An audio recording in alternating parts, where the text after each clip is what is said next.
Nu var det ganska länge sedan som jag laddade upp en video här. Det blir väl en liten dipp så här på vintern när det är mörkt. Men nu skiner solen, våren är här, ljuset är här, dagarna är längre och jag känner mig väldigt full med energi och inspiration igen. Så då är det dags att ta tag i min YouTube-kanal lite grann igen. Sen jag la upp någonting sist så tror jag att jag har bytt kamerasystem. Jag har ju väldigt länge, ända sedan jag började fota 2008, använt Nikon och de senaste åren släpat runt på en ganska stor fullformats systemkamera. Och sen har jag testat lite olika mindre kameror från andra märken som jag kan använda när jag bara fotar lite för min vardag eller vill filma. Men det har varit väldigt jobbigt att släpa dubbla system eller att ha ett system för foto, ett för video. Och det har även varit lite jobbigt att använda min Nikon för fotojobb för det har känts väldigt tungt att släpa på. När jag har hållit på i så många år som jag har gjort så har jag märkt att jag har tröttnat lite och det blir liksom inte att jag har tagit med mig kameran lika mycket som jag har gjort förut. Så jag gav mig ut på jakt efter ett system som kunde uppfylla alla mina krav. Som jag kunde använda både för fotojobb och mer privata vardagsfoton för mina sociala kanaler eller bara för att dokumentera mitt liv.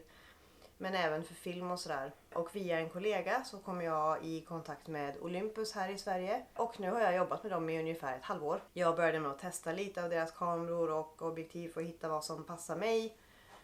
Och förde en dialog med dem. Och sedan så valde jag att byta helt. Och nu har jag fotat ett bröllop, en kokbok, mat för en restaurang, bilder till mina sociala kanaler, resor. Allt möjligt egentligen.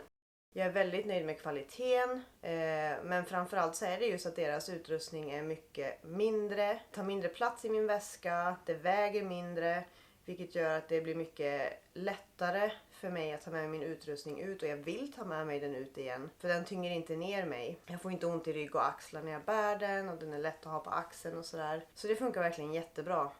Och jag har skrivit ett utförligt blogginlägg om vilken utrustning jag har, vilka objektiv jag har och liksom staplat upp när jag använder dem och visat bildexempel. För det är ju så att man behöver inte alltid ha med sig allt. Det beror ju lite på vad man ska fota.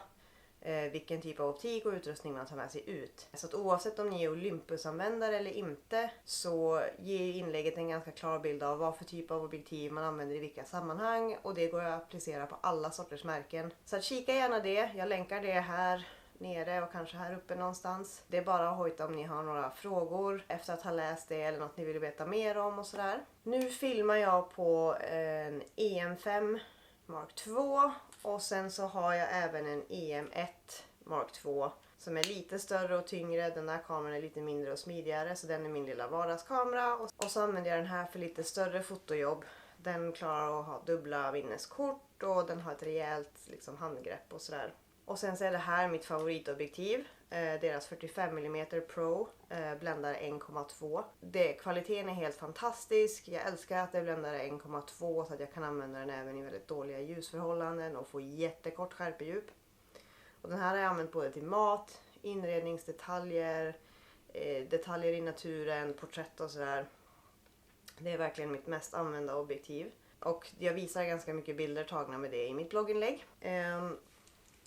Nu har jag ju börjat jobba mycket mer med att lära ut foto också. Dels så håller jag i mina egna workshops, jag skriver lite om foto i sociala medier och jag är även fotolärare på Engelska skolan här i Sundsvall. Men nu vill jag tillsammans med Olympus börja lära er mer om foto också. Så att framöver så kommer jag skapa lite inlägg kring hur jag fotar mat, smycken och inredningsdetaljer. Lite hur jag packar min kameraväska och vad jag har med mig. Lite om redigering och sådär och det kommer bli en blandning av videor och blogginlägg. Så se till att hålla koll på båda mina kanaler där. Men jag vill jättegärna höra från er om det är något speciellt ämne inom foto som ni vill att jag djupdyker lite i. Så kommentera gärna här nere med lite frågor ni har kring foto eller inriktningar som ni vill att jag ska fördjupa mig mer i. Och så hörs och ses vi i lite kommande inlägg. Hej då!